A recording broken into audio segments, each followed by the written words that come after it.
Organ donation has many benefits, and by being an organ donor, you have the potential of increasing the life expectancy of loved ones and saving other lives. It also helps grieving family members deal with their loss by knowing that part of you is still alive and you have given life to someone else. Organs from one donor can save up to 50 lives. Organ donation is taking a healthy organ and giving it to someone who needs it. Most organs are donated after someone has died, but you can also donate certain organs while you're living, such as your kidneys, small piece of your liver, small pieces of bone from your knee or hip, and even amniotic membrane, also known as your placenta.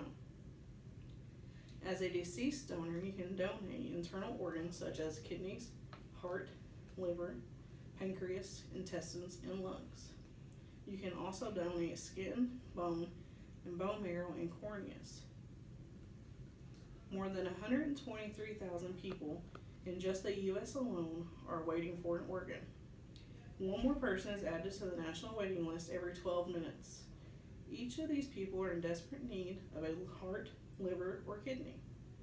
More than 6,500 people a year, about 21 a day, die before that organ becomes available.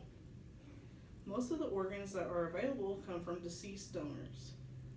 30,970 transplants were performed in the year of 2015. 95% of U.S. adults support organ donation, but only 48% are actually signed up as donors. Almost 2,000 children under the age of 18 are on a waiting list.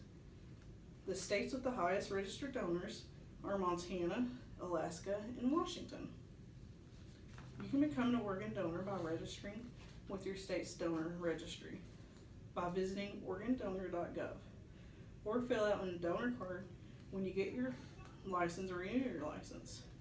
To become a living donor, you can work directly with your family member or friend's transplant team, or contact Transplant Center to find out who's in need of an organ. Just about anyone can become an organ donor. Anyone under the age of 18 will need to have consent of a parent or guardian. Some pre-existing medical conditions will prevent some people from donating, such as HIV, AIDS, hepatitis, and cancer. While most of the people turn down organ donation is from lack of information about it.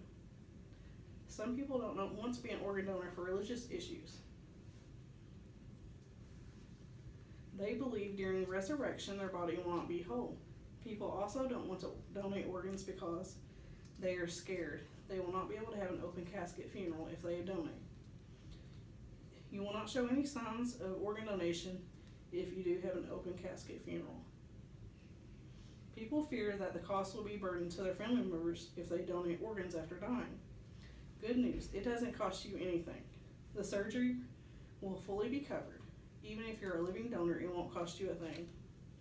The medical expenses associated with being a living donor will be covered by the recipient's insurance or by the Transplant Center's Organ Acquisition Fund. What is not covered is your lodging, meals, lost wages, travel, and any other non-medical expenses. It is illegal to pay someone for their organs. Another factor that keeps people from being organ donors is that you have to think about your death, and it scares people to sit down and actually think about that. Another myth is people are afraid that healthcare professionals will not work with the same urgency to save their life, which is not true. They are more concerned about saving the life in front of them. Most of the time, they usually don't know if you're an organ donor or not until you are deceased. People are also afraid that the doctor will declare you dead before the appropriate time, which is also not true. Organ donors are actually given more tests to determine official death than those who haven't agreed to organ donation. Money or celebrities have no bearing on who gets an organ first. The factors are considered are the time spent on the waiting list, the severity of your condition, your blood type, and other pertinent medical considerations. Each day, about 80 people receive organ transplants. More than 48,792 corneas were transplanted in the U.S. in 2015. More than 1 million tissue transplants are performed each year. What's holding you back from being an organ donor? What are you going to do with your organs after you die? As a living donor, it can be immensely gratifying if you are able to help or to save someone's life. As a deceased organ donor, it can help your family through the grieving process by knowing that your donation has saved someone's life and part of you is still living. Will you give someone the gift of life? Next to creating the life, the finest thing a man can do is save one. Abraham Lincoln.